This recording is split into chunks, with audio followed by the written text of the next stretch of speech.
Place a stability ball and a pair of dumbbells close to a wall or another stable surface that is high enough for this exercise.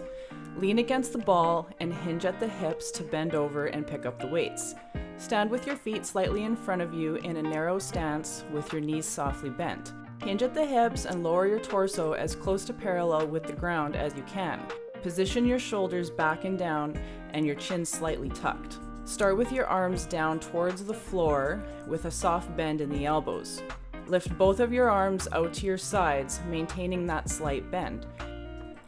You can pause slightly at the top and feel the squeeze in the back of your shoulders. Lower the weights slow and controlled, and try not to let your shoulders elevate towards your ears throughout this movement. You want to keep your core engaged and exhale as you lift. When you can maintain a hip hinge position without support, you can remove the ball.